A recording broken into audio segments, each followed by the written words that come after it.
I was reborn into this world as a dragon egg. Not just any egg. A rare double yolk, capable of hatching twins. I thought the moment I hatched, I would stand at the top of the world. Instead, my parents drove me out of the clan and dumped me in the world's most dangerous monster dungeon to fend for myself. Dragon Clan custom dictates that only one offspring per clutch is raised. If more than one egg is laid, the inferior one gets eaten. In every way, my talents fell short of my older siblings, so I became the one they threw away. The dungeon is overrun by high-level monsters, and my superior tier bloodline makes me exactly the kind of prey they crave. My dragon parents weren't worried in the slightest that I'd ever come back, and things went exactly as they predicted. At level 1, simply staying alive felt like a luxury. My small, scrawny body let me hide well enough to avoid the high-level monsters, but the lack of food was slowly dragging me toward death, just as I was scrambling around like a headless fly, desperately searching for anything edible. A faint, sour smell drifted through the dim cave. It was sharp, even a little rancid, but my hatchling instincts screamed that it was food, a scent only a dragon's nose could detect. I didn't stop to think. I pushed through several caves, and finally traced the scent to its source. A round, dome-shaped cavern. Coiled in the hollow center of the cave lay a massive dragon, 20 meters long, a level 28 subspecies earth dragon. One sneeze from her could kill me outright. Following the scent, I could make out 3 or 4 earth dragon cubs about my size, all nursing hungrily. Earth dragons aren't true dragons, but they share draconic bloodlines. More importantly, a subspecies earth dragon's milk is something I, as a candle dragon, can absolutely consume. Cloaked in shadow, I crept carefully toward the earth dragon's belly. Getting a clear look at the 4 cubs, I nearly cried out in relief. Heaven was on my side. Newly hatched, the cubs hadn't opened their eyes yet. No one would catch me freeloading. I took one last look to confirm. The subspecies earth dragon wasn't watching. Then let my hunger take over. I latched on and drank in deep, greedy gulps. The nursing earth dragon gave a sudden shiver, puzzled. Whoa, which one is sucking that hard? But a mother's instinct told her a hungry child eating was a good thing, and she didn't have the heart to interrupt, so she said nothing. As the warm milk flooded down my throat and into my body, my nearly frozen body filled with a strange spreading warmth. Along with it came a slow but steady rise in my level. Maybe it was the relief of escaping death, or maybe the earth dragon's warmth was just too comforting. But the moment my tension left me, my head drooped and I fell fast asleep. I had no idea how much time passed, before a sharp sting at the scruff of my neck jolted me awake. Then a massive, slit-pupiled eye filled my entire field of vision. Staring into those eyes, blazing with barely contained fury, the only thing I could do was pray she chewed fast, so it would be over quickly. So I curled up my limbs, shut my eyes, and surrendered to fate. But death never came. The earth dragon's expression shifted, complicated, unreadable. The anger softened into something like pity, then a trace of helpless resignation. Finally, after a long pause, she closed her eyes and let out a slow sigh, then gently set me back among her cubs. I was completely dumbstruck. The earth dragon had already turned away, settled back down, and started snoring. The newly open-eyed cubs circled me excitedly, sniffing and licking like 4 little puppies welcoming a new sibling. No way, Mom's seriously keeping this ugly thing? He looks so weird, like some alien lizard crossbreed. I leaned in closer and realized every single word was an insult aimed at me. I opened my mouth and let out an angry roar. All 4 cubs froze on the spot. Clearly, they hadn't expected me to talk back. I hadn't expected it either. After leveling up and unlocking telepathic communication, not only could I understand other monsters, they could understand me too. And so I spent a leisurely 3 days in that cave. Living with the cubs turned out to be surprisingly pleasant. They had foul mouths, but that was the extent of it. They never actually bullied me. They mocked me endlessly, pretending to look down on my shameless freeloading. But in reality, because I was the smallest, scrawniest, and ugliest of the bunch, every time we slept, all 4 of them would circle around me. And whenever there was the slightest movement outside the cave, they would close in tight around me, barking things like, "Get back, you useless runt," and "Stay quiet and don't get in the way." But their actions told a different story. They were protecting me, the outsider. I'd secretly scanned their stats. They were far below mine. But I never let on. As a rare superior tier monster, my levels shot up much faster than theirs. In those few days, I'd climbed all the way to level 9. The 4 Earth Dragon cubs were only level 4. After 3 days, I genuinely began to think of the Earth Dragon family as my own. 1,000 times better than my wretched birth parents, at least. The only regret was that I had never once spoken to the Earth Dragon mother, and even when I tried to greet her, she'd give me a brief glance at most and never respond. I thought these peaceful days would just go on like this. But on the very next morning, a level 35 subspecies Kodo beast shattered that peace. The moment it barged into the cave, its 4 bloodshot eyes locked onto the 4 Earth Dragon cubs. It was clearly starving, wild with hunger. The Earth Dragon reacted instantly, sweeping the cubs into the corner of the cave with her tail, then planting herself between them and the Kodo beast. The two faced off, and within seconds the fight exploded. But against a Kodo beast that outranked her in level, the Earth Dragon was forced back step by step, and in her final effort to shield herself and her 4 children, the beast's thick nasal horn drove straight through her chest,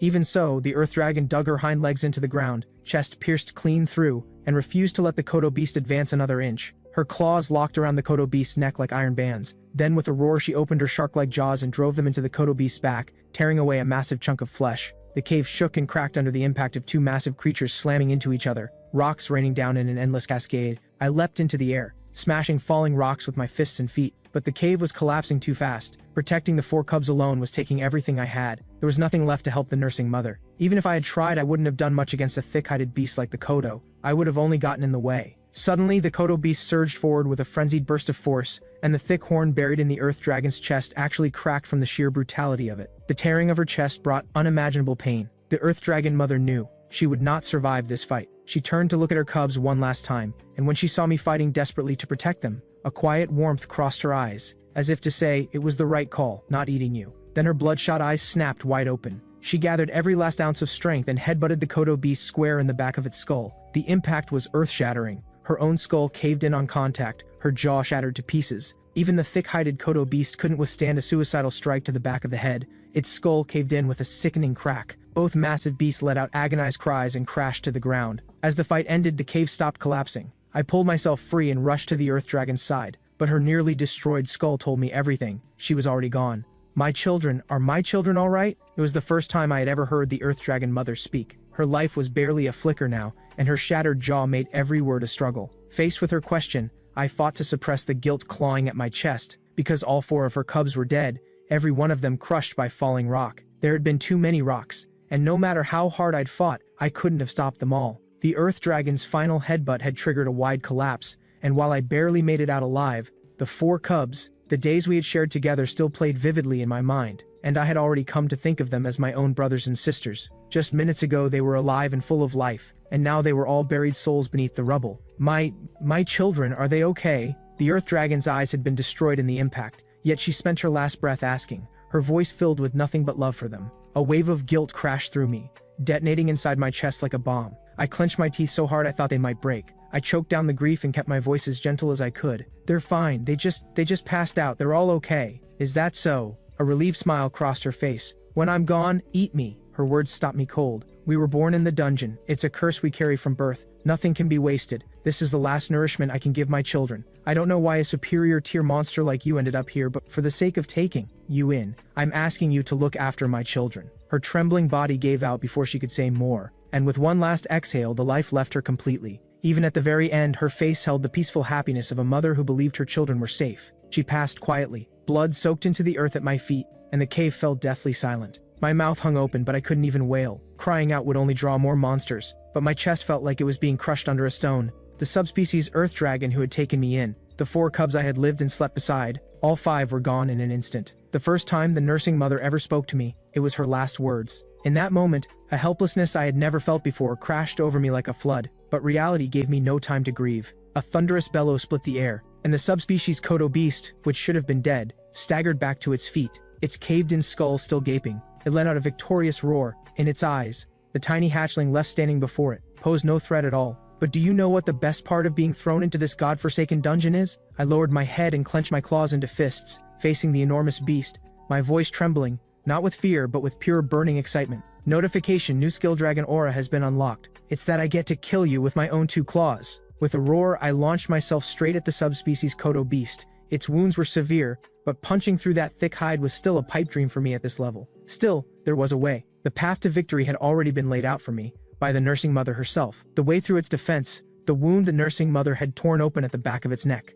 I roared and shot forward like a streak of light, driving straight for the back of the Kodo beast's head, both claws fully extended, driving in and ripping the wound wide open. 3 days of the nursing mother's silent, distant composure, scrambling for food alongside the 4 cubs, sleeping curled up together. These images flashed through my mind like a spinning lantern, and my killing intent swelled to heights I had never known. Nothing existed in my mind but one thought: kill this Kodo beast and avenge them. 3 or 4 hours later, I stood before the earth dragon mother's body, resting my claws gently on her, feeling the last warmth still left in her. I didn't let myself drown in the grief. The dungeon doesn't care about tears. Just like the nursing mother had said, monsters born in the dungeon carry a curse from birth. Death can come at any moment, and that's never strange. My only regret was that I hadn't been able to save my 4 brothers and sisters. Nursing mother, I'll live on. For you and for every one of them. I opened my mouth and bit into the nursing mother's body, tore off a piece of flesh and swallowed it down. I choked back the sobs, swallowing my tears along with every bite. The flesh of someone I loved tasted so unbearably bitter. I forced it down with everything I had, no matter how much I wanted. To heave, I couldn't waste a single bite. I had no choice.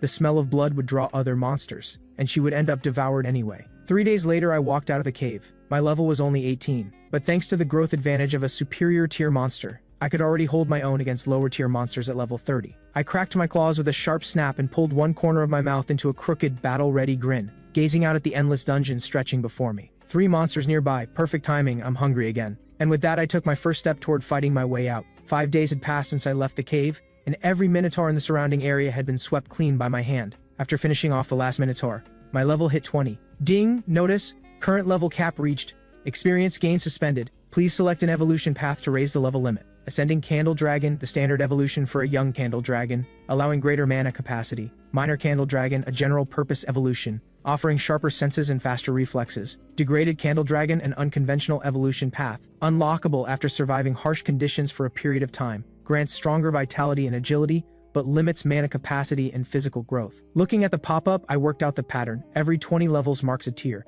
To go higher, evolution is required. But just as I was weighing my options, a crushing pressure slammed into me from behind. Every survival instinct I had snapped to full alert. I looked around, and at some point without my noticing, no fewer than 20 subspecies Kodo beasts had closed in around me, and behind them, an enormous Kodo beast stepped forward, its entire body a terrifying blood red. Combat Specialized Subspecies Kodo Beast Leader, Level 88, Type, Rare, Near Mid-Tier Monster. Those stats sent a chill straight through me. The setup was obvious. The Kodo Beast Leader had deliberately lured me into a trap. What puzzled me was that I had no history with this creature, no grudge between us, so why was the Kodo Beast suddenly coming after me? Then it hit me. I activated telepathic communication and prepared to talk. The Kodo Beast Leader let out a cold snort first, then spoke. Didn't expect the one poaching food on our territory to be such a tiny little runt.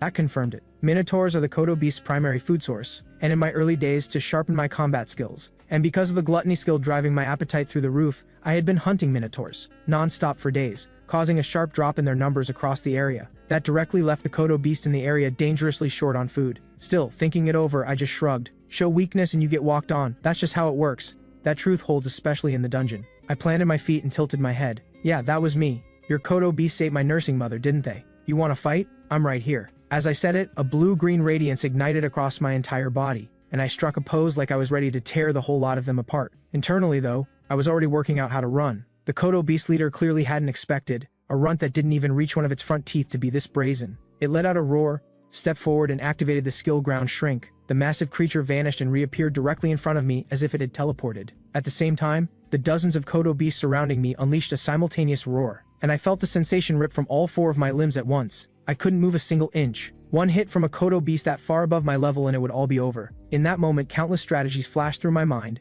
and every single one was immediately ruled out. There was no plan. There was no way out. Then, out of nowhere, a pillar of pure blue light came blazing in, swallowing the completely unprepared Kodo Beast Leader whole, and the Kodo Beasts nearest to it didn't even have time to scream. They were reduced to ash on the spot. As the scorching wave faded, a rhythmic set of footsteps echoed from the distance. It sounded like a mountain had grown legs. Each step sent violent tremors shaking through the ground. Every instinct I had blared a single red alarm, I will die. As the footsteps drew closer, I gathered every scrap of courage from 2 lifetimes and looked back. My heartbeat stopped. A form as vast and towering as a mountain range filled my vision. The first thing I saw wasn't its face. It was the first line of data from my skill truth. Target, Leviathan. Level 355. Type, Superior Tier Monster. Its attributes were so overwhelming that truth couldn't even register anything beyond its level and tier. I held my breath, no time to think. No time to wonder why a dungeon boss was here on the first floor. As the footsteps slowly faded away, only when silence fully returned did I dare breathe again. My right leg had taken damage from the blast. After a moment's thought, I decided to evolve here and now. After confirming no other monsters were nearby, I pulled up the evolution options again. Fledgling Candle Dragon is the most orthodox evolution, but it increases body size. In the confined spaces of the dungeon, that would only hold me back. Out of the question. After carefully reading through the descriptions, I decided to go with Degraded Candle Dragon. In terms of stats, while it does degrade the bloodline, at its core it's still a Candle Dragon, leaving the door open to reoptimize back to a true Candle Dragon in the future, and its stats are far more balanced. Surviving in an ever-shifting dungeon isn't about specializing in one ability, it's about having more options. With that settled, I closed my eyes. Notification, evolution command received, evolution will complete within 10 seconds. With truth's familiar chime, a wave of warmth spread from my heart to every corner of my body. The pain, the cold, the blood loss, dizziness, all of it vanished. My depleted body flooded with hot, surging blood. Old skin began to peel away, new scales pushed through in its place. I barely had time to appreciate the sensation before it was over. Ding, level raised to level 8. My sky blue scales had shifted to a deep dark purple, visibly tougher than before. Every other stat had climbed as well.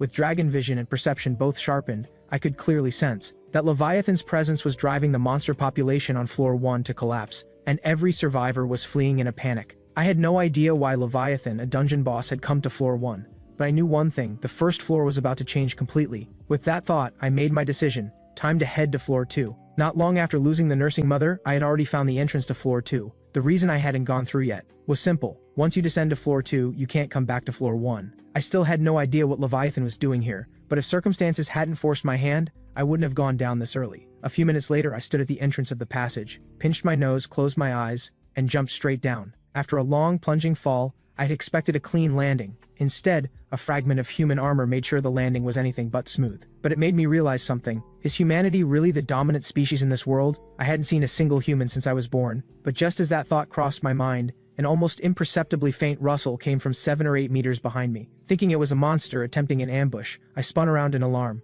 And the moment I did, my heart did something completely unexpected. Tucked at the corner of a dead-end passage not far away was a small, slender girl. First human I'd encountered since being reborn, and she was beautiful on top of that. For someone like me, a hopeless introvert who had been single for 2 lifetimes straight, the imagination wasted no time running wild. But just as I opened my mouth to say something, the girl let out a terrified shriek and dropped to the ground, scrambling backward in a panic, legs kicking desperately. But there was a stone wall just behind her, nowhere left to go. Her reaction baffled me. My chubby little hatchling form should have been adorable to any girl, shouldn't it? I lowered myself to the ground and crept toward her the way you'd approach a stray cat on the street. Hey, I don't mean any harm. I just want to know how you ended up here. Can you understand me? The girl only looked more terrified, mumbling something under her breath. Fight and maybe survive, don't fight and definitely die. Master Ginge, please grant me strength. Words that made little sense to me. Growing anxious, I tried to move closer to explain myself, but the moment I came within 2 meters, she exploded into action, throwing a full-force roundhouse kick with every bit of strength she had. Completely caught off guard, and at such close range, the kick landed squarely on the weakest point of my head's defense. Then a single line appeared in my vision: HP -1. I couldn't help but think, so weak. I pulled up Truth and checked her stats. Pitiful didn't even begin to cover it. Target: active duty battle monk, level 19. Type: common tier human female. Reproductive value: above average. Stats like that wouldn't even get her by on floor 1, and I genuinely couldn't figure out how she had made it to floor 2. The girl was now crouched on the ground, clutching her leg, clearly in a lot of pain. The kick hadn't done a thing to me, but her right leg was now badly sprained. But a second later, ignoring the injury entirely, she bolted like a madwoman toward a nearby tunnel opening. I moved to go after her, but blood-fanged spiders kept dropping from above, cutting me off again and again. Monsters in the dungeon hunt based on life essence, which meant the weak human was beneath their interest. They all came swarming at me instead. Not that they posed any real threat, but they made me lose track of the girl completely. I was devastated. She was right there, and just like that, she was gone. 5 days passed, and I slowly found my footing on floor 2. Unlike floor 1, the monsters here came in far greater variety. Nearly every day I ran into species I'd never seen before, and that included humans, except every human I found was a corpse or a pile of remains. The girl from that day still lingered in the back of my mind, mostly because she was human. In recent days I had come across human remains more than once on floor 2, and even a large number of human footprints, suggesting a group of at least 200 to 300. Still, I very much want to find them. The dungeon environment clearly isn't built for humans. If they had the means to enter, logic suggested they also had the means to leave. At least that was the logic, and the possibility was exactly what I had been longing for. Unfortunately, days of trying to track human signs had yielded nothing useful, only more remains, one site after another. Then, just as I was about to leave the cave, a needle-sharp chill shot down my back. My body reacted before my mind did. A side roll, pure instinct. A highly compressed blade of wind grazed past my head and carved 4 deep gashes several feet long into the stone wall, as if the rock were nothing more than paper being scratched by a cat. No time to think. I immediately activated the sharp hearing that came with dragon vision, and picked up a small creature not far away, closing in on me at an almost unbelievable speed. By the time I processed it, the creature was less than 50 centimeters from my back. My scalp went cold. No time to even look back. Another sidestep. Sharp claws scraped across the scales on my face by a hair's breadth, and when I rolled clear, I found 4 gashes cut into my face. 2 strikes and you're still breathing. No wonder you had the nerve to walk into my territory. Looks like you've actually got some skill. A girl's voice drifted from the darkness. The 4-legged creature was lurking in the shadows, and after licking the blood from its claws, it rose up on its hind legs like a human. I'm guessing you have the telepathic communication skill? Then we can talk. But either way, you stepped into my territory, so don't expect to walk out alive, meow. I couldn't see it clearly, but I could tell the creature was smirking at me. The moment those words ended, the figure came at me at blinding speed. So fast the naked eye could barely track it, the sensation of a single creature somehow creating the feeling of dozens surrounding me at once. I had never imagined I'd encounter an enemy this impossible to deal with. As long as I guarded my vitals and avoided a one-hit kill, I wouldn't die quickly. But this creature's absurd speed left me almost completely helpless. If this kept going, I'd be ground down sooner or later, and this creature had clearly come with intent to kill. Facing an unwinnable situation, I pulled up the skill tree map in truth without hesitation. I had studied the skill tree before. Though it looked complex, most skills were simply upgrades or branches of existing ones, and couldn't be unlocked without the prerequisites. But the base level skills, those I had memorized long ago precisely for a moment like this. Unlock Dragon Perception, 1 unlock point consumed, unlocked. Unlock Mental Focus, 1 unlock point consumed, unlocked. Unlock Pulse, 5 unlock points consumed, unlocked. A streak of light swept across the skill tree. As the nodes for Dragon Perception and Mental Focus lit up, my eyes snapped open, and in an instant, the world looked different. I spun and threw a punch at the empty air behind me. A sharp impact, and an afterimage went flying. Without a word, I followed up with a blast of dragon breath. The creature didn't even have time to cry out. A torrent of blue fire swallowed the entire underground chamber in an instant. I caught my breath and quickly checked my stats. The cost had been enormous, but there was no time to dwell on that. I noticed my experience points hadn't moved at all, which meant the target wasn't dead. My heart lurched. A point-blank hit from a void dragon breath was no small thing. I moved forward until I spotted the charred creature in the corner. Only then did my heart finally drop back into place. But the moment I got a clear look at what it was, something twisted hard inside me. Mutant Mongoose. Level 51. Humanoid. Type: Legendary mid-tier monster, shapeshifted form. Reproductive value: extremely high. Staring at the pop-up, a pain I had never felt before twisted through my chest. I had nearly killed a mongoose? Mongooses are a common monster on floor 2 of the dungeon. Cat-like in form, but with a face closer to human. And 2 tails. It should have been nothing more than a common, unremarkable monster. But never in a million years had I expected to stumble across a mongoose that had completed its shape-shifted form. Aside from the cat ears and tails, every part of her looked completely human, no matter how you looked at it. Though over 80% of her body was burned, you could still make out what she had looked like before. And me, who had never hesitated to finish an enemy, I found myself unable to deliver the final blow. What's the holdup? Just kill me already, meow. The mongoose glared at me with burning hostility, and I found myself genuinely thrown off. After thinking it over for a long moment, I finally landed on a halfway decent excuse. Cat meat doesn't taste good, too sour and tough, and I don't like them this scrawny. The shape-shifted mongoose let out a cold snort. Think I look helpless, so you feel too sorry for me to eat? Spare me today and next time I'll be the one killing you, meow. I brushed off the threat without a second thought. What actually puzzled me was this. Why did you attack me just now? I keep Dragon Aura active around the clock at level 2. It doesn't deal damage, but it signals to other monsters that I'm not worth messing with. So most monsters don't dare come at me first. When she didn't answer, I repeated the question, this time with an edge to my voice. The girl-form mongoose glared at me, clearly reluctant to answer. You walked into my territory, and then you relieved yourself. On my territory. Who else would I hit? I blinked, thinking back to why I had come to this cave in the first place. Yeah, that was exactly what I had been doing. Cat types really do have a fierce sense of territory, but this was the dungeon. Could outside animal instincts really carry over here? And more to the point, female cats have territorial instincts too? All this over something that minor. Minor? You're this powerful. You must rank as a dominant tier monster on floor 2, and you don't even know something this basic, meow? Actually, I've been in the dungeon for less than a month. What? Impossible. The world outside is so much better, free to roam the forests. Some even get chosen by humans as mounts, never worrying about food again. Why would anyone come to a miserable hole like this, meow? Is it really that good out there? The mongoose's words nearly made me laugh. Monsters in the wild forest might never go hungry, but without the brutal tempering of the dungeon, they're completely helpless when humans come for them in force. And as for becoming someone's mount, maybe some humans do treat their mounts with care. But for most, it means freedom stripped away and value wrung out without a shred of mercy. No different from a chicken in a cage waiting to be slaughtered. 1 month in the dungeon, and the clearest thing I've come to understand is this. The dungeon is a slum for monsters, but it's also a place that truly belongs to them. I didn't bother explaining any of that to her. The girl-form mongoose was beginning to writhe in visible agony. What are you waiting for? I lost, just kill me already. What, do you enjoy watching me suffer, meow?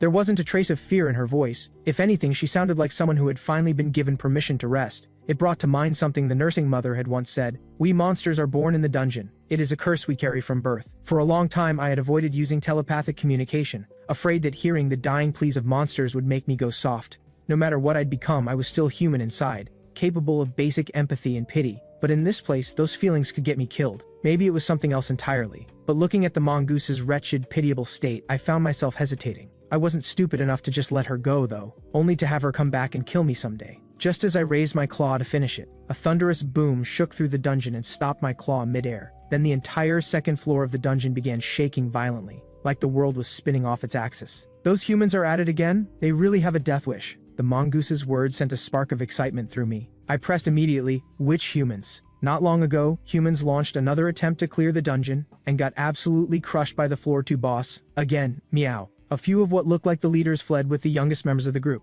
The rest of the stronger ones stayed behind, stranded on floor 2. They've been trying ever since to break through and escape floor 2. But how could they ever beat the boss? Meow. Every attempt cost them more people. A shockwave this big. It's probably all of them making one last desperate stand. In just a few sentences, she had dropped several of the words I cared about most. Just as I was about to dig deeper, the rock wall beside me exploded inward, and a handsome young man clutching a golden greatsword came crashing through. My first living human. The shock hit me instantly. The young man spotted me and the mongoose at the same moment, and his expression froze, and he immediately shouted back toward the hole he had burst through. "Captain, there are companion monsters over here. I'll handle them. Focus on the boss. Leave the monsters to me." With that, he dropped into a stance that said one of us was walking away and the other wasn't. The hatred burning in his eyes left me genuinely confused. I'd barely opened my mouth to explain, when the young man heard me speak, and instead of calming down, it fired him up even more. Cold sweat broke across him instantly, and he began muttering, "A mythic tier juvenile monster. If we don't deal with it here, next time we attempt this floor we'll be facing 2 of them. We won't make it out alive. For the sake of those who come after us, I have to keep it here, even if it costs me my life." A stampede of frustration thundered through my mind. Are you serious right now? That little monologue was almost moving. I'm practically tearing up. Hey, are you even listening to me? The young man's greatsword let out a sharp ring, and a surging, overwhelming battle will erupted from every pore of his body, the energy pouring off him multiplying tenfold in an instant. Then he shot forward like an arrow released from a bow, closing the distance in a heartbeat. Target, Holy Knight. Level 32. 1 class advancement. Type, Elite tier human. Most of his stats outstripped mine. At full strength, my skill advantages would have made short work of him, but I was wounded, and a direct confrontation was out of the question. Besides, I had no intention of picking a fight with a human. In the 2 seconds I spent hesitating, I dodged the incoming slash, scooped up the mongoose by the scruff of her neck, hauled her onto my shoulder, and sprinted in the direction furthest from the boss and the young man. The mongoose clearly hadn't seen that coming. One moment she was on the ground, the next she was being hauled off for no apparent reason. "What do you think you're doing, meow? I won't let you get away with this." The dazed mongoose bit and clawed at my bare head. "Shut it," I barked, then reached up and pinched the scruff of her neck. The mongoose went red in the face instantly. Her one remaining ear drooped, and her body went stiff as if frozen.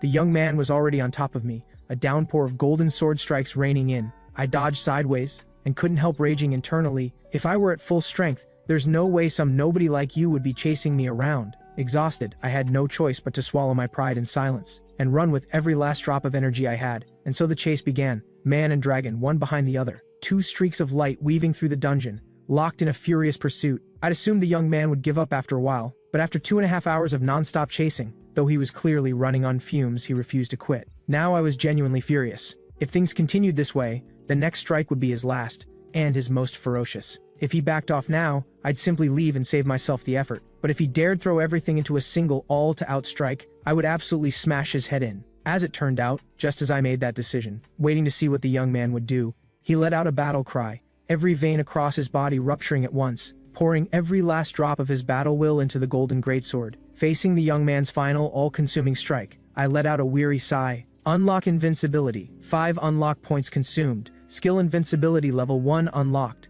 In that moment I became a cannonball, shooting straight into the path of the sword beam. In an instant the sword beam shattered like rice paper, a spiraling hole punched clean through it. The young man never could have predicted that the creature he had just been chasing would suddenly turn and charge straight at him, let alone that a strike loaded with every ounce of his battle will and mana could be broken through so effortlessly. But there was no time left for him to process any of it. A single crack of impact. My hardened headbutt landed full force in the young man's gut, and he let out a gut-wrenching scream, his body spinning like a pinwheel as it flew backward, smashing through dozens of thick stone pillars one after another, until he finally slammed into a stone wall and stopped. When invincibility wore off, I collapsed completely, my body melting into the ground. I thought I could finally catch my breath, but a cascade of level-up notifications hit me and sent my head spinning all over again. Since evolving, the experience required per level had skyrocketed, and the multipliers had gone through the roof. It had been a long time since I'd seen multiple consecutive level-ups. This human's combat power was roughly on par with a Kodo beast, and yet this supposedly weak human had sent me rocketing up 6 levels in one go,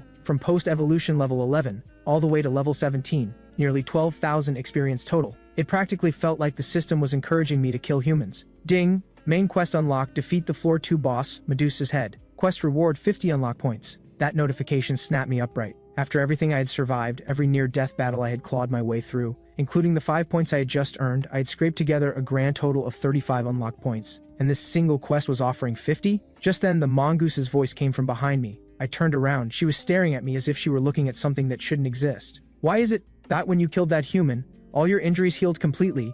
And why did your presence surge so dramatically all at once? The mongoose was visibly bewildered. By any normal logic, a monster's growth works like any living creature's, steady and gradual. But this juvenile dragon in front of her had killed a single human, and not only had its wounds vanished, its power had leapt forward in an instant. She had never seen anything like it. Faced with her stunned and frightened questioning, I kept my expression steady. So, do you want to die here, or do you want to come with me and kill the floor 2 boss? What? Have you lost your mind? That's the floor 2 boss. The only reason she stays in one place is because she can't move. She guards all 3 entrances. Then something clicked. The mongoose stared at me in stunned disbelief, and after a long silence she finally asked, "Don't tell me you're planning to kill Medusa's head, just to reach floor 3, meow?" I didn't answer with words, just smiled and nodded. The mongoose ignored her burns and raised her voice. "With your current strength, you could crush even me without breaking a sweat. As long as you don't go near Medusa's head, you could rule this entire floor unopposed. Why throw yourself into danger for no reason, meow? You mentioned just now that those humans are fighting the floor 2 boss because they're trying to leave the dungeon, right?"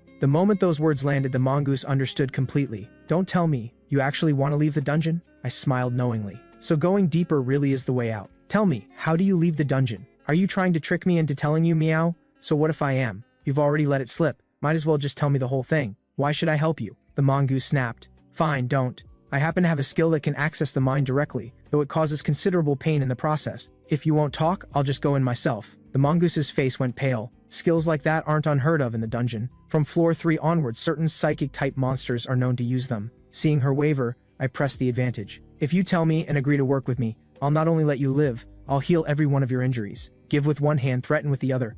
I knew how that worked. I do actually have the memory extraction skill, but it cost 20 unlock points. If I could avoid spending them, I would. The mongoose's ear twitched at those words. After a long pause, she met my gaze, guarded but curious. You mean that, meow?" I thumped my chest. A promise made cannot be taken back. Through our conversation, I learned there are actually many ways in and out of the dungeon. Humans most commonly use spatial transfer magic, but that magic is nearly impossible for monsters to learn. For a monster who has ended up trapped in the dungeon, there is only one way out. Fight your way from floor 1 all the way down to floor 5, and once you defeat the final boss on floor 5, you can leave the dungeon and enter the outside world. Thinking of Leviathan's almost immovable power, I couldn't help but shudder. That look on your face, have you actually seen Leviathan somewhere, meow? I nodded, then asked the question that had been bothering me. Didn't you say each floor of the dungeon is a separate space? That monsters can't move between them freely? That rule doesn't apply to Leviathan, meow. He was the mount of an ancient god, the most powerful being in the entire dungeon. He moves freely between every floor of the dungeon, and no one can kill him, no one can stop him, meow. He stays in the dungeon simply because he chooses to. So your dream of leaving, when it comes down to it, it's nothing but a fantasy, meow. As she finished speaking, the mongoose seemed to run out of strength entirely, slumping to the ground and gasping for breath. Her wounds were severe, and her health was draining away by the second. At this rate, she had maybe 10 minutes before she stopped breathing altogether. Watching her teeter on the edge of death, I thought it over and decided to spend 4 unlock points on the heal skill and condensate, healing every one of the mongoose's injuries. She shot up from the ground in an instant, staring at her own hands and feet in disbelief. "What did you just do, meow? I can't promise you'll ever leave the dungeon, but I can promise you won't go hungry or unprotected on this floor. Will you come with me?" The mongoose still hadn't recovered from the shock. She stared blankly at the strange creature before her. After a long silence, she finally spoke. "So you mean you're going to kill Medusa's head?" I nodded. "Your strength is impressive. The strongest of any monster I've encountered on floor 2 so far." The mongoose puffed up with pride at that. "Obviously, meow. On this entire floor, the only one stronger than me is that witch Medusa herself, meow." Then the mongoose's tone shifted completely. "But why would I risk my life for you, meow? Kill Medusa's head and you become the top of floor 2, the queen of this entire level. Doesn't that sound good to you?" At those words, the mongoose's ear flicked. She lowered her head, lips quietly mouthing the words, "Top of the floor, queen." 2 seconds later, she lifted her flushed face and gave her answer. "Fine. Since you saved my life, I'll help you. Just this once. By the way, are you actually a dragon or some kind of dog?" "A dragon? Why? Doesn't look like it." "Are you saying I look like a dog?" "Yep, a little black dog, round little belly, head shaped like a dog's too. I'm calling you Dog Boy from now on." I stared at her, utterly speechless. "Aren't you kind of a dog, though? You ran that human ragged before you finished him off, then hurt me just to heal me back up. Whatever, call me whatever you want. What about you? What's your name?" "I don't have one. Monsters in the dungeon don't have names, there's no point. Then fine, you call me dog boy, I'll call you cat girl. The mongoose's tail slapped the ground on the spot. What kind of name is cat girl? Let's go. Cat girl watched my swaying figure waddle away and muttered under her breath, I actually do have a name, you know. Then she leapt forward and fell into step behind me. A few minutes later, we arrived at the boundary between floor 2 and floor 3. Watching the human soldiers still locked in battle with Medusa's head, I decided to wait and let them wear each other down, then move in for the easy kill. Ever since I arrived in the dungeon, I had noticed that the monsters here had no concept of leveling up or skills. For them, leveling up is merely a byproduct of survival. Skills are nothing but tools to stay alive, and killing is simply a means to feed. So aside from mutant breeds like the mongoose, most beasts follow one simple rule: the longer they live, the higher their level. Medusa's head, the boss of the second floor, has survived for at least 500 years. It has no ability to move, yet it holds its ground like a fixed cannon, guarding the corridor that connects the second floor to the third. Any human attempting to conquer the second floor, and any beast pushing toward higher levels, must pass through that corridor. So as long as it holds this position, prey delivers itself in an endless stream. Watching those humans charge at Medusa's head one after another without a shred of fear, only to fall one by one in brutal deaths. By the numbers, there must have been a raiding party of at least 200 to begin with, and now barely a dozen still draw breath. Humans are such idiots, meow. They know they can't win, yet here they come to die. Cat girl watches like she's enjoying a comedy show. I keep my expression blank. Their lives mean nothing to me. What I want is for them to push harder, to chip away as much of Medusa's head's health as possible.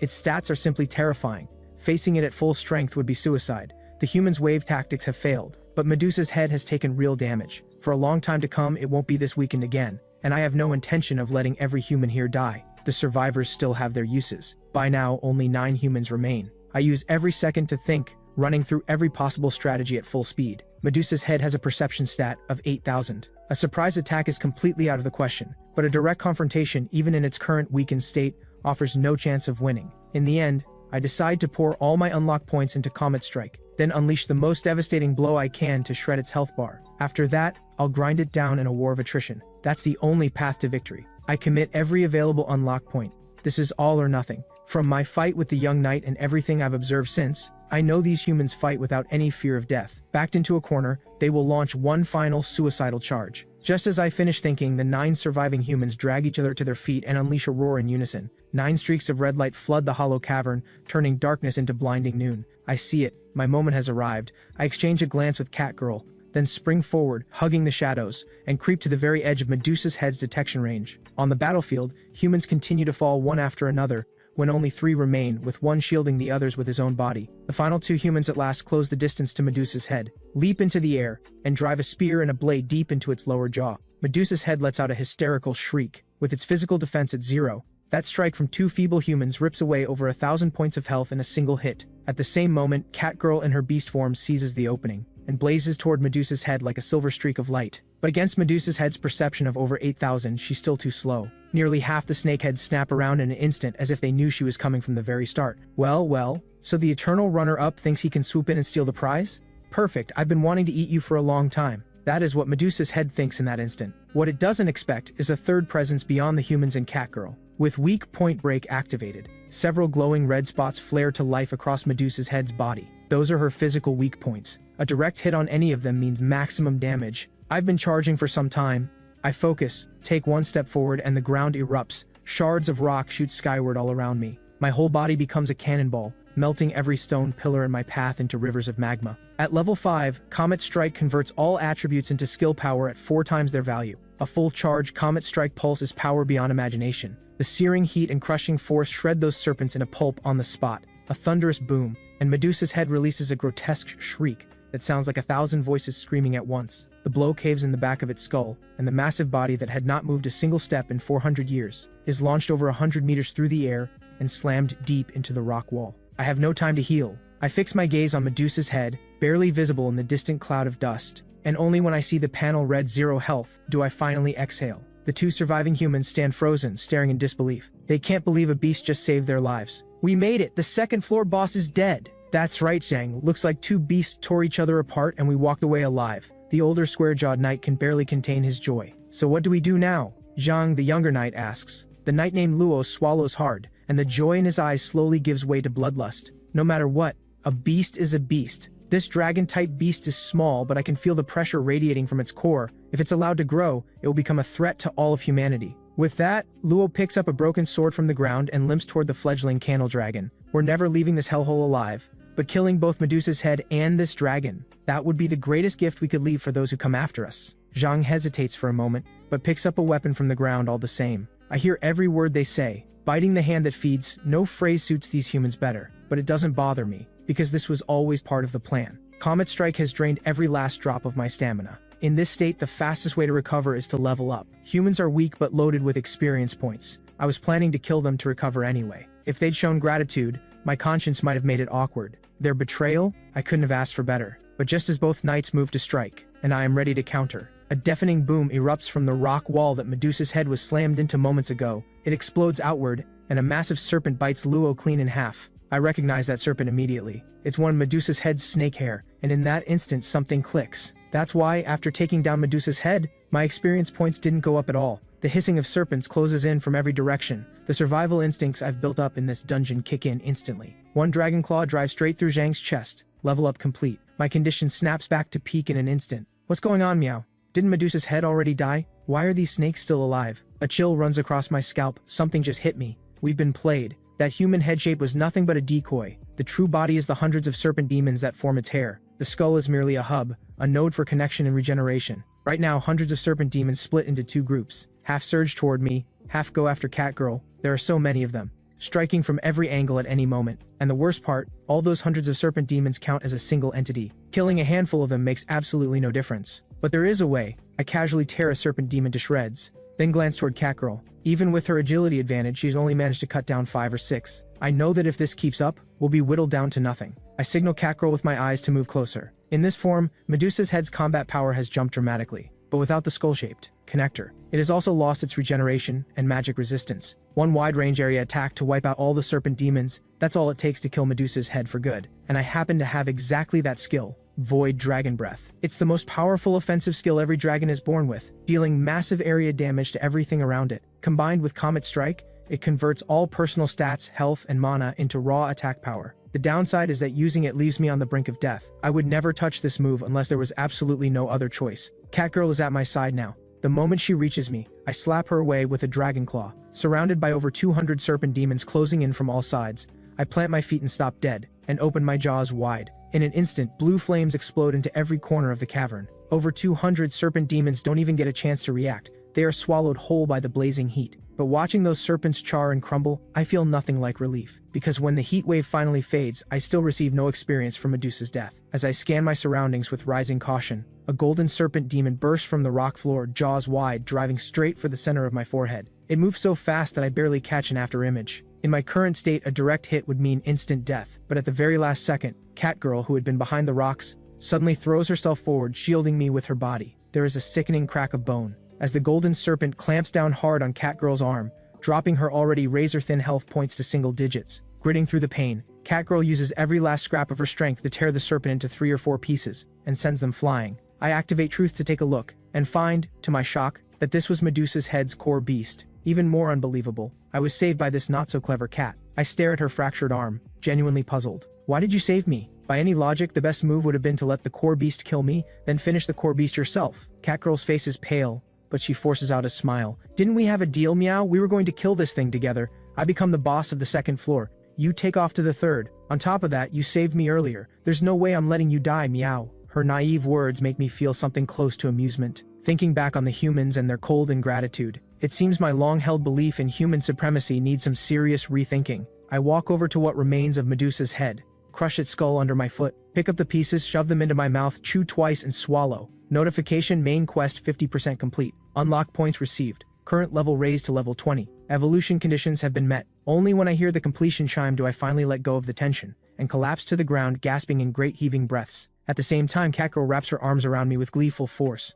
and rubs her face all over me like there's no tomorrow. I have to say, Catgirl's human form is impressively well endowed up top. I use Condensate and Heal to take care of her injuries first. Then I look around. With Medusa's head dead, the passage to the 3rd floor is wide open. But just as I'm about to leap into the corridor, Catgirl speaks up, reluctance written all over her face. We make such an amazing team. If you stayed, we'd be unstoppable on the 2nd floor, Meow. She pauses, as if an idea has struck her. Her face going red as she blurts out, You're super smart, and I'm super strong. I'll be the queen of the 2nd floor, and you'll be my royal strategist. I'm a little baffled. I have no idea what possessed this cat to come up with something like that. I shrug. Forget it, I've always been more of a blue sky, warm sunshine kind of person. With that, I step forward and drop straight into the corridor. Catgirl makes a move to follow, but my voice is already drifting up from the passage below. There's nothing left on the second floor that can threaten you. Until we meet again, Catgirl. For others, the corridor to the third floor might as well be a death sentence. But for me, it is the only road to freedom. The very next second, I regret everything. The first floor was a rocky cavern. The second was a muddy underground pit. What I never could have expected is this. The third floor is a vast open world of ice and snow. As far as the eye can see, nothing but frost and white, with a temperature of roughly negative 150 degrees. I quickly pull up the second evolution options.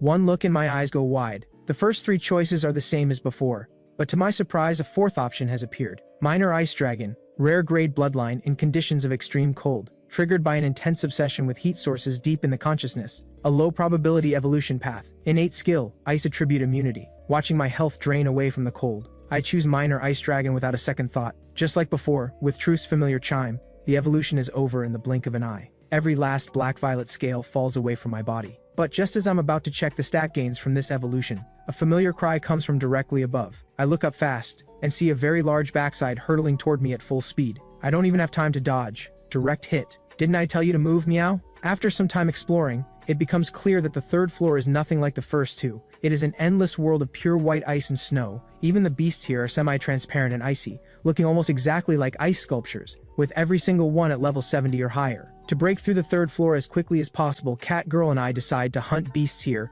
and grind our levels first. And so, after over 10 days of training and adjustment, and slaughtering several thousand ice sculpture beasts in a frenzy, my level reaches second evolution level 8. Since levels reset after each evolution, I am now the equivalent of a level 88 dungeon beast. Catgirl, benefiting from our party bonus, has risen from level 51 to level 62 in the same period. But as our levels climb, I start to notice something deeply strange about the third floor canyon. Since the beasts outside the canyon are lower level, I've been hunting exclusively inside it. The Crimson Wood snow wolves outside may look like ice sculptures, their blood is translucent, their flesh white, but they are genuine living creatures. The snow wolves inside the canyon, however, have bodies made of pure ice, with no flesh or blood whatsoever. Most telling of all, at level 5, killing one gave me 200 experience. But now at level 8, even with intensified growth unlocked for double experience, killing a snow wolf only yields 50 points. That leads me to a terrifying possibility. I bring Catgirl and push deeper into the canyon. Along the way we encounter all manner of beasts, but without exception, every single one has a body of ice. No instinct, no intelligence, no ability to communicate. Most shocking of all, deep inside the canyon, I find a human, with a body made entirely of ice. This only cements what I already suspect. Every beast in this canyon is a summoned puppet, and since there are almost no weak stragglers among the canyon beasts, the creature behind all of this must be overwhelmingly powerful.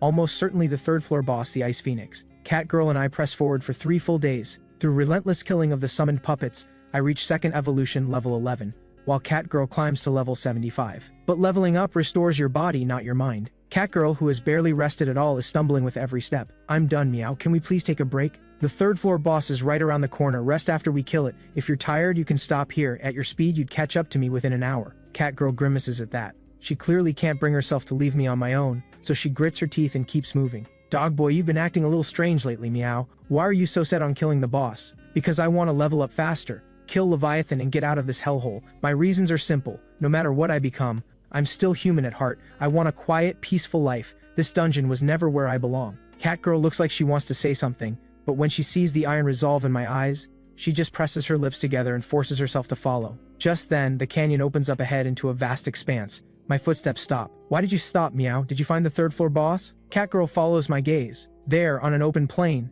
a massive ice phoenix sits motionless at the center of an ice nest, as if it has been waiting for us all along. Target: Ice Phoenix. Level 176. Type: rare, near superior beast. Breeding value: exceptionally high. It's the first time I've ever seen a beast with 4 or 5-digit stats across its 6-dimensional panel. It's hard to believe this is only the third floor boss, but raw numbers mean nothing on their own. Skill application, tactics, and sharp instincts, those are what determine who wins and who dies. I step forward. To my surprise, the Ice Phoenix speaks first. Why have you come to disturb my peace? Since it's willing to talk, I oblige. The entrance to the 4th floor is right under your nest, isn't it? We're heading to the 4th floor. If you step aside, neither of us needs to die today. The Ice Phoenix shifts its crystal clear eyes and after a long pause speaks. I only wish to remain here with my child, until the very end of eternity. Why must you disturb my stillness? I glance beneath it. There lies a smaller Ice Phoenix, nothing but bones. "Is that your child?" The Ice Phoenix doesn't answer. It just gazes down at the small skeleton with boundless tenderness, as if the child were still alive. I have no patience for this, and no interest in its circumstances.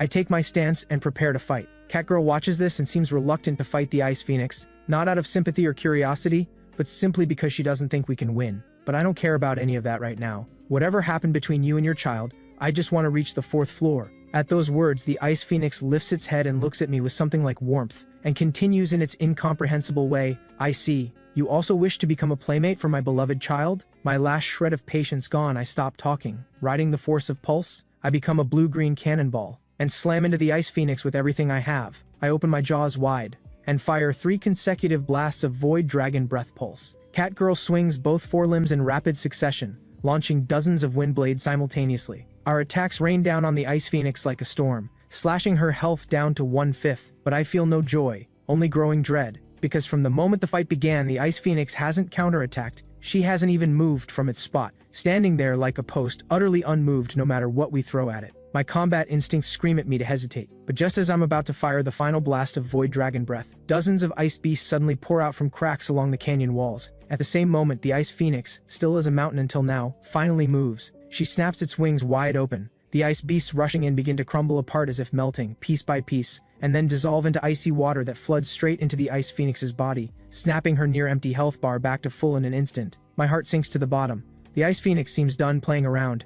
It beats its wings with explosive force, conjuring a hurricane beyond imagination. Ice begins to creep from my fingertips and toes, and within a single breath, my entire torso is locked in ice. Consciousness bleeds away from my body fast. In my fading state, one voice reaches me, "Dog boy, run, you miscalculated.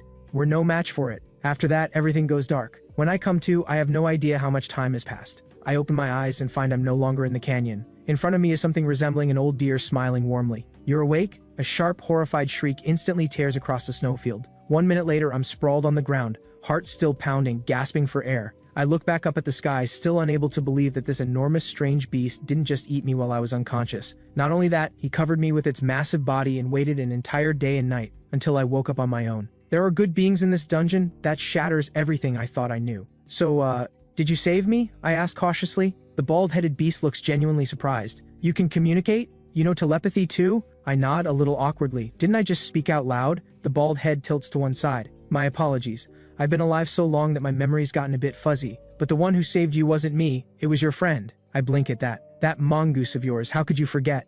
"The mongoose? Catgirl?" I freeze on the spot. Fragments of memory flash past like a spinning lantern. I remember, the Ice Phoenix's freezing aura had already locked my entire body in ice. But at that very moment, Catgirl stepped up, charged to my side, and used every last bit of her strength to hurl me out of the Ice Phoenix's nest. Crying out, "Dog boy, come and save me!" The full weight of it hits me. I drop to my knees. My chest feels like it's been seized by an invisible fist and crushed. The brutal truth and the helplessness it carries crash over me like a wave and drag me under. If I had been even slightly more careful, none of this would have happened. If not for Catgirl, the one dying at the Ice Phoenix's hands would have been me. That cat of yours threw you to the rim of the Ice Valley, and I happened to be passing by. Honestly, it's been a long time since a beast of your caliber has shown up on the 3rd floor, so I thought, why not bring you in? Back when I fought in the Dark Valley War, I had a friend like that too. But you don't look that upset. Isn't that cat your friend? The old beast tilts its head, puzzled. She is, a stupid cat. She risked her life to save you. How can you seem so unfazed? What am I supposed to do? I turn and head toward the Ice Valley. The old beast immediately steps in front of me. Why are you blocking me? Because I see a young beast walking straight to its death. Stopping you is an elder's duty. Catgirl is dead and she died because of me. Avenging her is my responsibility. My words ring out hard and clear, full of iron resolve.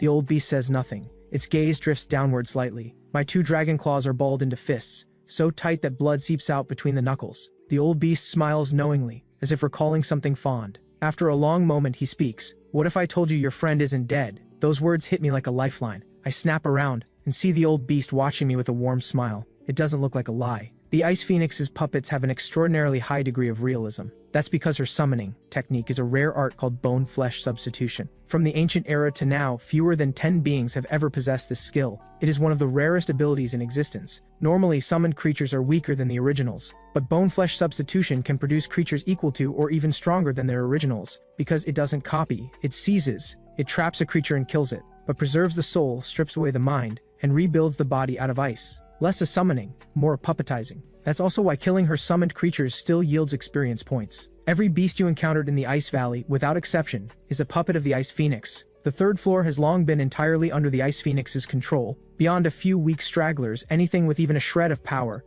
has been turned into one of the Ice Phoenix's puppets. The revelation is almost too much to process. But what does any of that have to do with Catgirl still being alive? I ask, confused. The old beast continues. Bone-flesh substitution is powerful, but its weakness is that it works extremely slowly. It uses ice attributes to replace the victim's body at the cellular level bit by bit. Only then can the full soul be preserved intact. Given that Cat's stats, the process will take approximately 2 weeks. Kill the Ice Phoenix within 2 weeks, and that cat can be brought back with healing magic. 2 weeks? Hope floods back into me in an instant. The death of my healer had already dealt me a devastating blow. If Catgirl died too, the guilt would haunt me for the rest of my life. This news hits me like a shot of pure adrenaline. If getting Catgirl captured was my recklessness, then rescuing her is my responsibility. Thank you, Elder. I know what I have to do. The old beast lets out a hearty laugh.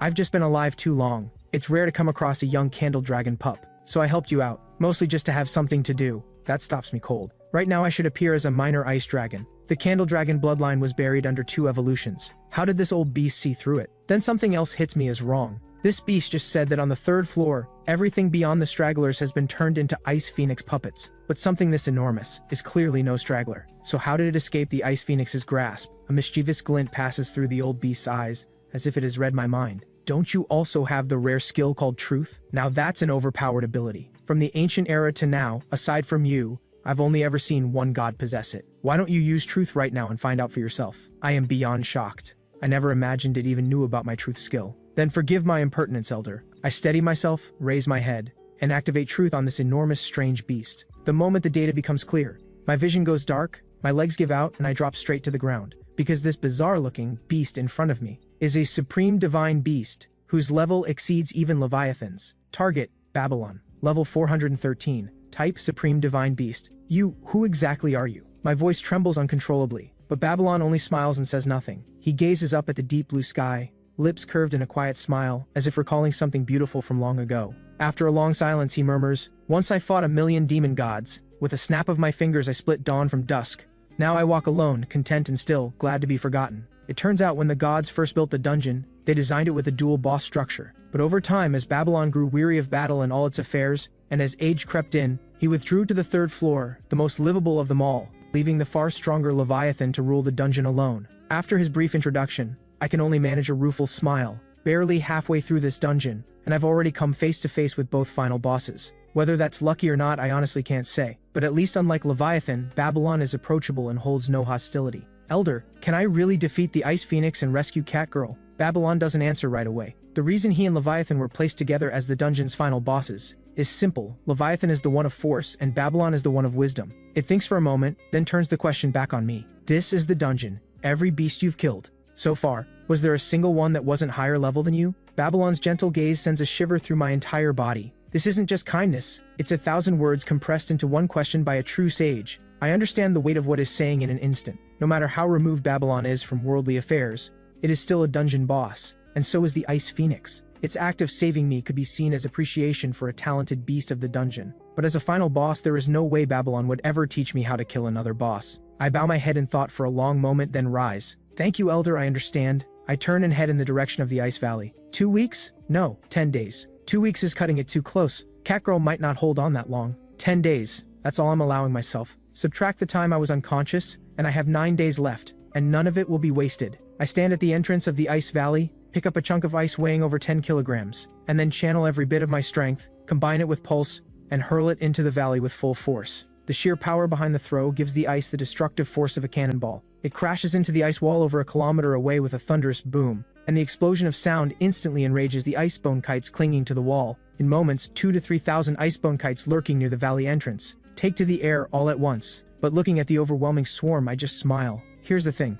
The Ice Phoenix can restore its health by absorbing its own ice puppets. As long as ice puppets remain in the Ice Valley, the Ice Phoenix is effectively unkillable, and every beast in the Ice Valley has been turned into an ice puppet. So why not strip it of that ability while powering myself up at the same time? Before re-entering the Ice Valley, I spend 40 unlock points to upgrade Intensified Growth to level 2. This skill passively generates 2 experience points per minute outside of combat, and quadruples all experience gained from kills. I settle into my stance, and curl a dragon claw at the sky full of icebone kites. 9 days to wipe out the Ice Valley, and you're the first batch. And just like that, 6 days pass. With the fall of the last purebred Kodo beast puppet, My body gives out and I collapse to the ground. Notification: purebred Kodo beast driven to extinction. Extinction bonus of 20 unlock points received. Total unlock points 416. Level raised to level 16. This is the 11th species of icebone beast puppet I've driven to extinction. 6 days. I've pushed myself to the absolute edge more times than I can count. At my current level, even wiping out the last 2 remaining species won't push me up a single level, but I have to do it. Not only to strip the Ice Phoenix of its immortality for good, but more importantly, to accumulate 90% more unlock points. To guarantee victory, there are 2 skills I absolutely must unlock. Meanwhile, deep in the Ice Valley, the Ice Phoenix stares at a silhouette frozen inside an ice egg, deeply puzzled. 10 days have passed. By all rights, a beast of merely level 75 should have been dissolved down to the organ level by now. Yet Catgirl, frozen inside, shows barely 20% skin erosion. The rest of her body is almost entirely untouched. The Ice Phoenix can sense that this cat, even deep in unconsciousness, holds something powerful at the very core of its mind, a fierce, unshakable feeling. That feeling keeps her body's vitality from being frozen out, which is why bone-flesh substitution is progressing so slowly, but even the strongest will breaks eventually. Right now, what fills the Ice Phoenix's eyes is not impatience, but something tender and possessive, because to her, this is the finest puppet imaginable. But just then, a voice shatters the silence of the ice nest. The Ice Phoenix jolts from head to tail, lifts its head, and stares in disbelief at the dragon-type beast now standing in her line of sight. "You have witnessed my power firsthand. Why do you dare return?" In just 9 days, the killing intent radiating from me has grown more than tenfold. I meet the Ice Phoenix's gaze head-on with cold, proud eyes and say calmly, "Didn't your mother ever teach you that keeping someone against their will is against the law?" This time around, there's no trace of the Ice Phoenix's former contempt. It is genuinely looking at me as a threat. 9 days ago, the Ice Phoenix had been surprised to find such a powerful beast still roaming the 3rd floor, but in its eyes, it still wasn't an opponent worth taking seriously. At most, just slightly stronger than the average weakling. But in a mere 9 days, she now sees in this small creature a transformation that turns everything on its head. There's no telling how much longer Catgirl can hold on. I waste no words. I take 1 step forward, become a streak of lightning aimed straight at the Ice Phoenix's face, and drive a kick into its face without mercy. The impact carves a curved shockwave that slices the ground apart like a blade. The Ice Phoenix snaps out of its shock and explodes with rage, eyes locking onto me, and unleashes a blast of freezing breath. But the moment the breath leaves its mouth, the Ice Phoenix is stunned to find that the small dragon which had been right in its face has vanished as if it teleported. "Up here, you lunatic!" My voice comes from directly above. The Ice Phoenix snaps its head up, and sees that somehow I've leapt to nearly a kilometer in the air, with a void dragon breath building in my jaws so scorching hot that space itself warps around it. Last time, when it tanked 4 blasts of void dragon breath, the Ice Phoenix relied entirely on its immortality, and watched our all-out assault like a clown show, not taking us seriously at all. But this time is different. An instinct silent for over 1,000 years screams at it, if it tanks this one the same way, even if it survives, it will lose all fighting ability. In 1/1000th of a second, the Ice Phoenix summons an unimaginable surge of mana, and throws up layer after layer of ice barriers directly above itself. 5 layers in total. Above the Ice Phoenix, an impenetrable fortress takes shape. Void Sky Pierce! I launch a boulder of fire hundreds of meters long from my jaws, scorching the entire sky into a blazing sheet of red. The first barrier doesn't even make contact before it's vaporized. Then the second, third, and fourth, the Ice Phoenix's face goes white with terror. As the final frost barrier is pierced in an instant, the boulder of fire along with the ice nest drives straight through the Ice Phoenix's body in one shot. A devastated, piercing cry from the Ice Phoenix rips through the Ice Valley. A single strike and half its health is gone. If not for the 5 frost barriers absorbing most of the power, that blow would have been enough to kill the Ice Phoenix outright. How did you get this strong? I keep my full guard up against the Ice Phoenix writhing on the ground in agony, and take the stance of someone fighting with absolutely everything. That attack wasn't simply Void Dragon Breath concentrated by controlling its spread, it was an advanced innate skill I spent a full 300 unlock points to unlock. The superior form of Void Dragon Breath, Void Sky Pierce. The most powerful technique of the dragon race, one that not even the gods can possess. The Ice Phoenix stares at me in disbelief. No matter how good your skill is, your raw power is nowhere near mine. So how is this possible? A beast of your level should have skill appraisal, right? Take a look for yourself. I say it plainly. Skill appraisal is a common skill. Its effect is a simplified version of truth, without truth's other capabilities. But like truth, it lets you read another being's level and stats. Using appraisal before a fight to gauge the gap between both sides is standard practice in almost every battle. Since it had already seen my stats 9 days ago, the Ice Phoenix didn't bother to look this time. But when it reads my stats again today, the Ice Phoenix's pupils shrink, and when it reaches one particular skill, the shock it feels is immense. Blood Lineage Optimization adjusts the owner's physiology to its optimal state, permanently raising all attributes by 50%, including all future gains from leveling up. Additionally, when facing enemies of a higher level, provides level compensation to offset level suppression, up to a maximum of 40 levels. Listed alongside Void Sky Pierce in the top tier skill group of the skill tree. Cost 200 unlock points. An attribute boost on par with a full evolution. 40 levels of compensation renders the Ice Phoenix's level advantage essentially irrelevant. And finally, rapid regeneration. That underwhelming skill I had dismissed before now has its moment. At a cost of 5 unlock points, it passively restores health and mana as long as I go more than 10 seconds without taking damage or expending resources. 505 unlock points, nearly everything I had, and it gives me the foundation to stand against the Ice Phoenix. You also wish to shatter the peace my child cherished? The Ice Phoenix roars and snaps its wings wide open. Faced with my utterly transformed power, the Ice Phoenix has no choice but to get serious. Drain ice puppets to recover, boost stats, then overwhelm opponents through sheer numbers. That has always been the Ice Phoenix's strategy on the 3rd floor. But after a full 10 seconds, not a single ice puppet appears anywhere near the nest. Surprised? I tilt my head with a smirk. The Ice Phoenix finally realizes something has gone terribly wrong. Unlike standard summoning, bone flesh substitution creates ice puppets with genuine life force. As a result, controlling them demands an enormous expenditure of mental energy. Even controlling large numbers, it can only issue basic commands. The puppets have to rely mostly on their own judgment. That makes sensing when any individual puppet is under attack essentially impossible. With at least 300,000 ice puppets in the valley, tracking all of them would require a perception stat of over 3 million. Even Leviathan couldn't have a perception that high. The Ice Phoenix never had a chance to notice me wiping them out. At this moment, the Ice Phoenix feels as if it has fallen into a frozen abyss. She never imagined that this small dragon would see through bone flesh substitution's greatest weakness and actually wipe out every single one of the hundreds of thousands of ice puppets in the valley. Your ice puppets are genuinely powerful. You absolutely deserve to rule the 3rd floor, but you are too consumed by the past. I've had experiences not unlike yours. I've also watched loved ones die in front of me. Babylon told me your story. What happened to your child was truly a tragedy. But the reason I can beat you is this: my eyes always look forward. The ones I've lost have made me who I am. You, however, are still held captive by them. Babylon? At the sound of that name, the Ice Phoenix shudders violently. The shock in her eyes curdles into fury. That undying old relic! The Ice Phoenix beats its wings, conjuring a monstrous gale. As all the mana in her body surges into its wings, the crystal-like wings blaze with a blinding 7-color radiance. My expression tightens. I know the next strike will be the Ice Phoenix's full power. As the radiance of its wings blazes to its peak, the Ice Phoenix slams her wings down,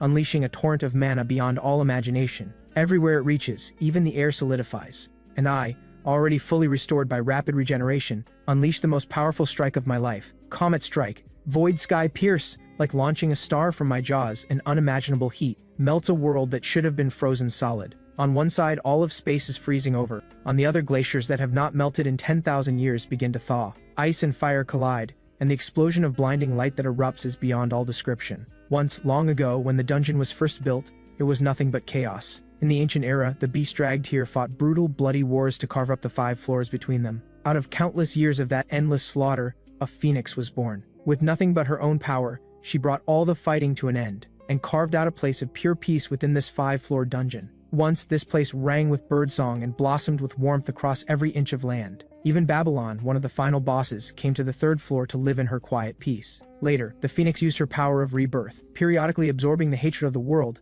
casting herself into flame and rising from the ashes anew, to carry all that hatred away from this sanctuary. Until one day, the phoenix had a child. The child took on his mother's responsibilities, helping to tend this paradise on the 3rd floor of the dungeon. But what the phoenix and her child didn't know was that hatred and greed can never be fully erased. Leviathan, the lord of the dungeon, would not allow the beasts here to live in such ease. Beasts must be beasts, locked in the endless cycle of killing, evolving, and being culled. So Leviathan came to the 3rd floor, killed the phoenix's child, and stripped all the beasts of the 3rd floor of their intelligence, leaving them mindless, nothing more than killing machines. The phoenix still remembers what her child said in his final moments. How wonderful it would be if this peace could last forever. If only we could sever the curse of this dungeon. Babylon, you are a lord of this dungeon equal to Leviathan. Why did you stand by and let Leviathan destroy everything I built here? Faced with that question, Babylon's answer is only 3 words: I did try. Babylon told me your story. Facing the dying Ice Phoenix, the fury in my eyes slowly dissolves, giving way to a compassion I'd buried deep inside. In its final moments, the Ice Phoenix fixes its gaze on me. I only wanted things to be as they were before. Everyone living in peace, no more killing in this world. But what you have done is crueler than killing. I refuse to let this world become what Leviathan wanted. I only wanted to protect the peace of the 3rd floor, and sever the curse that binds beasts to this dungeon. But what you have done is exactly what Leviathan wants. You yourself have become the very beast Leviathan desires. The Ice Phoenix closes its eyes, but she is not yet dead. She simply no longer wishes in these final moments to say anything more. I stare at the Ice Phoenix and sink into thought, until the Ice Phoenix finally breathes its last. I don't say a single word. I'll sever that curse for you. Those words won't come. because they're simply not true. Even if I do one day kill Leviathan and leave this dungeon, another beast will rise to take its place. I'm sorry, I'm not capable of your kind of greatness. Dreams that grand are nothing but illusions. All I want is for the people beside me to stop disappearing. In the end, I speak what's truly in my heart. I don't know if it's my imagination, but the moment those words leave my mouth, the look of lingering regret on the Ice Phoenix's lifeless face seems to fade away, replaced by the faintest trace of peace. With a soft crackle, the Ice Phoenix's body crumbles entirely into a field of shattered ice. Notification: level raised to level 17. Main quest complete. 80 unlock points received. With the Ice Phoenix's death, the glaciers begin to crumble, and the temperature rises noticeably. I shift my gaze, and in a corner not far away, I see the Ice Egg holding Catgirl. Her presence is faint, but she's alive. I finally let myself breathe. Just as I move toward the Ice Egg to free Catgirl, something suddenly stirs among the shards of the Ice Phoenix's remains. Something rolls free from the rubble. Curious, I walk over and pick it up. It feels smooth and warm in my grasp, like jade, and turns out to be an egg-sized sphere of snow radiating soft blue light. Wait, isn't this a divine box? You've hit the jackpot, little one. This is a treasure that only drops with a 1 in 1,000 chance, when a beast above level 150 dies.